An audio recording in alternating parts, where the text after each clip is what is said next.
Elwood is here today. This is one of my 36 babies, possibly 37. This is Elwood. Elwood is a sweetheart. He's one of those very affectionate, somewhat jealous and grumpy cats that are so easy to love. I'm glad he was here when I started recording so he could make his appearance and say hi to everybody. Hello, says Elwood.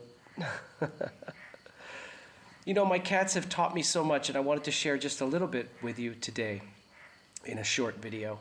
And I'll probably do a few more as they come to mind. If you are involved in animal rescue of any kind already, you will resonate with what I'm about to say. If you are not involved in animal rescue, please pay attention to what I'm saying in case someday you decide to do it. Animal rescue, whether it's cats, dogs, whatever, animal rescue is one of the greatest fast-track universities of the soul that I've ever experienced. It is a fast track to the cultivation and ascension, purification and evolution of you on a soul level that I've ever experienced. Animal rescue involves inevitable and inescapable agony and bliss, and they are intertwined and inseparable. You cannot have only one of them. You will get both of them, and equally probably. If not, then lucky you if you get a lot more bliss. The few that I have lost have been not only unbearable, but inexpressibly agonizing. And the ones that I have helped to save continue to resonate bliss on sight of them. Here's the one right now, Cheswick.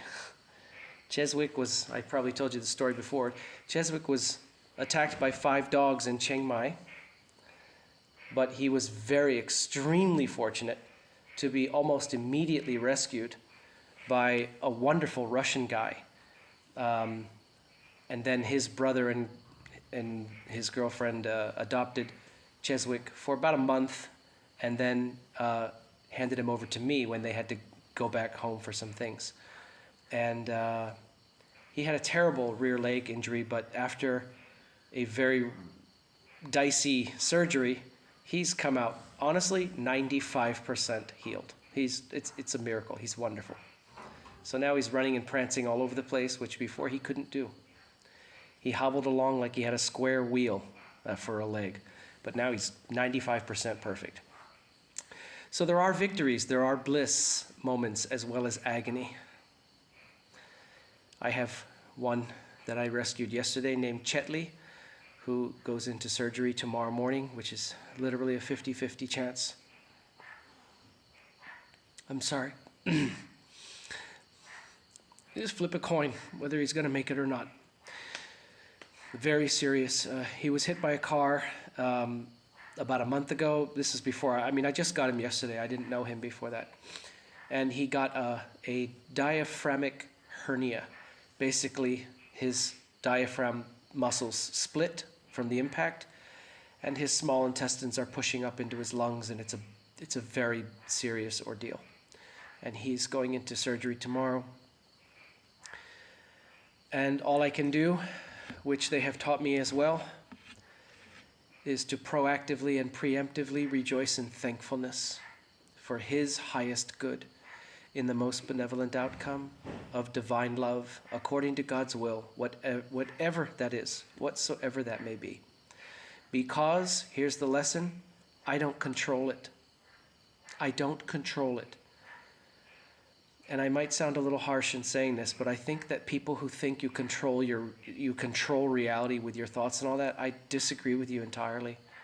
I believe that the extent of our control is your choice of how to experience it, and even that is limited. There are limitations and boundaries within that itself. How you are able to choose to respond and experience events. I personally do not believe we control them. I know there's a lot of woo-woo out there that would disagree with me. Go ahead, fine, I don't really care.